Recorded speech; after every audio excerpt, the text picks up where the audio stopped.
So we got a question from Jake Wade, Loron. He says, what do you think the non-Light Forged Draenei story will be going into the future? Big fan from Canada. Keep up the great content. Ooh. Thank you. Thank you a lot. And that is, that's interesting. I think there's actually a really clear and simple answer to this, though.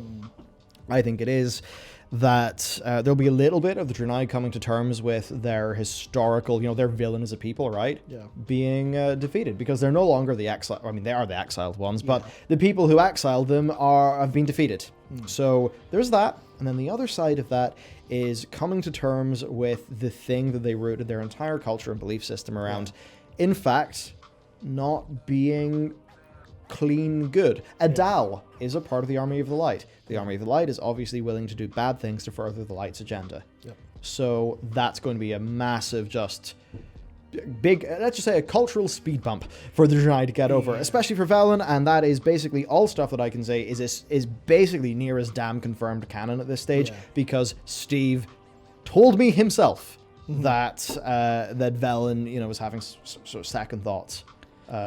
Given what he saw with Zero. So I think that's basically that. Yeah, no, I think the only thing I could possibly add to that is potentially seeing where they, there is a decent arc for them coming back from this 10,000 year light fanaticism, or not fanaticism, but the prevalence on the light, and returning to their arcane ways a little bit better, and restoring some of their joining the existing technologically super forward races with their arcane stuff, so you have a lot of that could be enabled by a Tinker kind of thing being a Draenei thing eventually. I could just go there, I think. So we got a super from NV who said, did we Kamehameha N'Zoth with the blood of Azeroth to kill him, or to hide Azeroth's soul somewhere that Zoval couldn't find her if his servants fail? There being a big spooky thing there would certainly be interesting. Yeah. My read, though, is that is channeling Azeroth's power and not her soul. So I think her soul's very much still there, and it canonically is as well. I think more likely we did that to N'Zoth to sort of kill him in his big blind fury, but that he's probably, Voldemort Horcruxed himself into the Black Blade of the Empire. Yeah.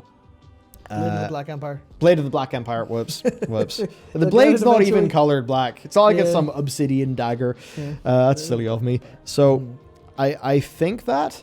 So it's not that we've done that to save Azeroth. I think it's that N'Zoth has allowed that to happen so that he can end up in that blade, so that we can't get to him.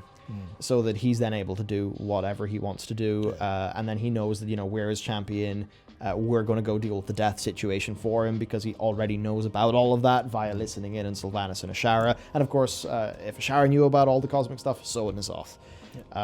Certainly watch the most recent 2 lore videos if you're into that, because they really dive into that stuff, and it's good fun. Also, I don't know if anyone's ever picked up on this. It's the blade of the Black Empire, not against the Black Empire or of the Titans, which means they made it, which means they probably have a purpose. And if they can see the future forever, maybe crafting this blade back then and having no one think about it too hard was part of their master plan for having N'Zoth anyway.